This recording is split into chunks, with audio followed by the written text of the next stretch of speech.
তেল দিলাম,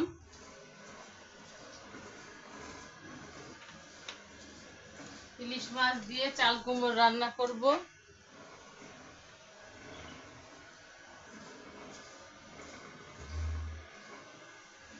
আদা রসুন বাটা 2 চামচ,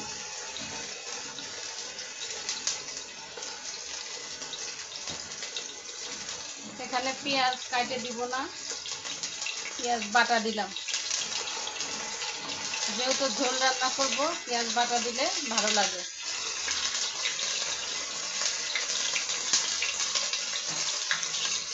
পানি দিয়ে দিলাম পরিমাণ মতো।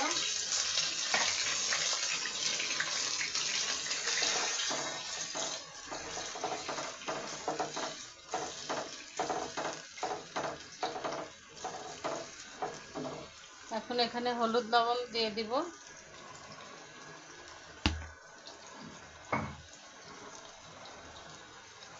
হলুদ দিয়ে দিলাম পরিমাণ মতো।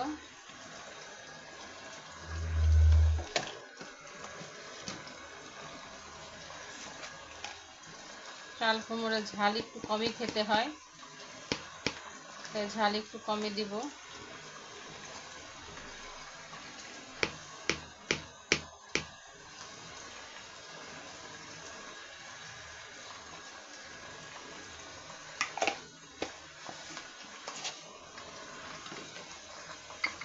আর জিরা গুঁড়া দিব না, যেহেতু ইলিশ মাছ রান্না করছি।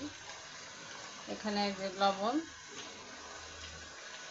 পরিমাণ মতো লবণ দিয়ে দিলাম।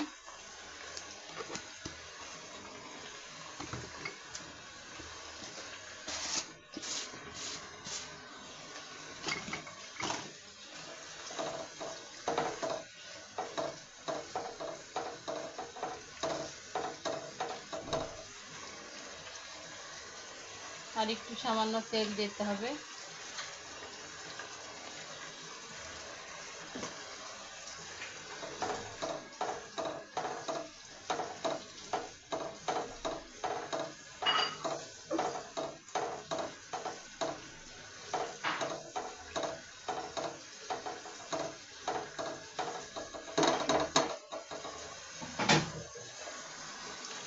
দিয়ে দিলাম।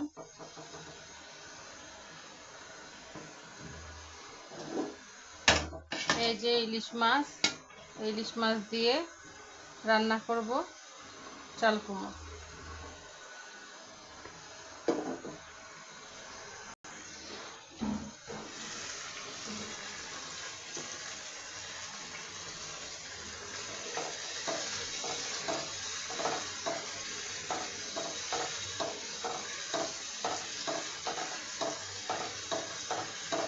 এইভাবে ভালোভাবে কষিয়ে নিতে হবে মশলাটা, কষিয়ে না নিলে ভালো লাগবে না। এখন আমি চাল কুমড়োটা দিয়ে দিব, চাল কুমড়োটা ভালো করে কষাবো।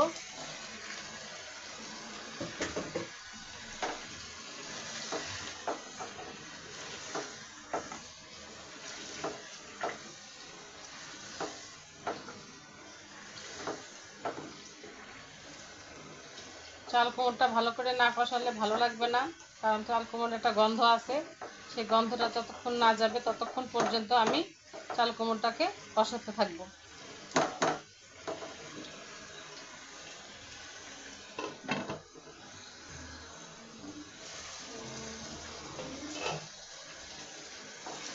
চাল কুমড়োটা যত কষানো যাবে, একদম কষাতে কষাতে অর্ধেকটা সিদ্ধ হয়ে যাবে, তখন ভালো লাগবে। তাছাড়া চাল কুমড়োর একটা গন্ধ থাকে, যেটা ভালো লাগে না। অনেকে ভাপ দিয়ে নেয়, তবে ভাপ দিয়ে নিই না, আমি কষিয়েই রান্না করি। আর চাল কুমড়ো যেহেতু পানির তরকারি, এটাতে পেঁয়াজটা বাইটে দিলে ভালো লাগে। বাটা পেঁয়াজ দিলে ঝোলটা গাঢ় হয়।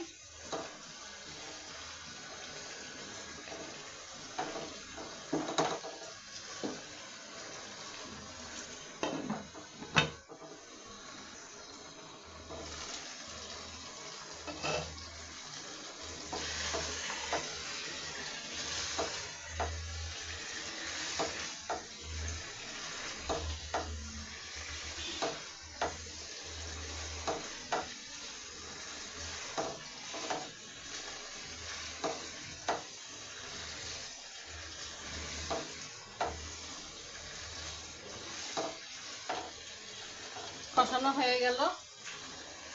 এখন আমি এখানে পানি দিয়ে দিব।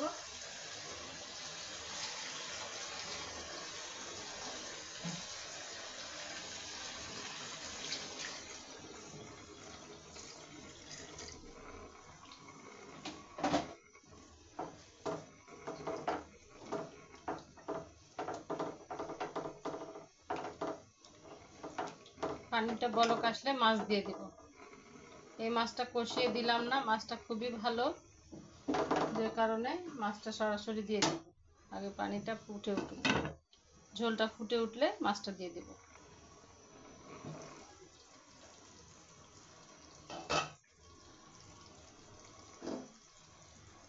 মাছটা লবণ দিয়ে মাখিয়ে রেখেছিলাম, পরে ধুয়ে দিয়ে দিলাম।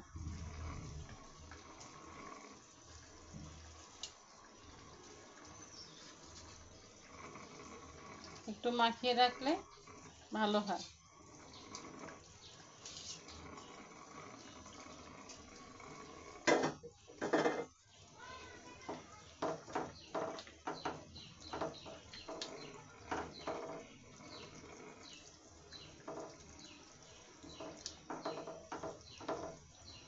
এখন এটা ভালোভাবে থাকুক।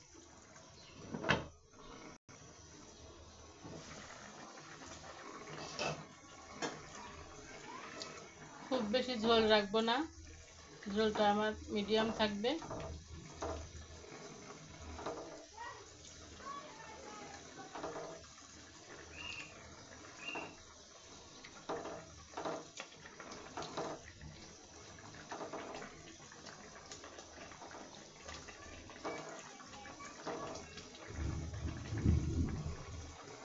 সিদ্ধ হয়ে গেছে, যেহেতু কষাইছি বেশি, কষাইতেই সিদ্ধ হয়ে যায়, তাহলে ভালো লাগে তরকারিটা। এখন একটু ঝোলটা কমিয়ে নিলে নামিয়ে ফেলবো।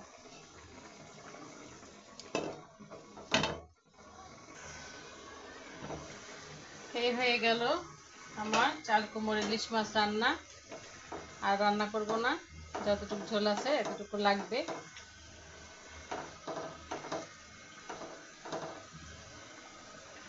লবণটা চেক করেছি, একদম পারফেক্ট আছে।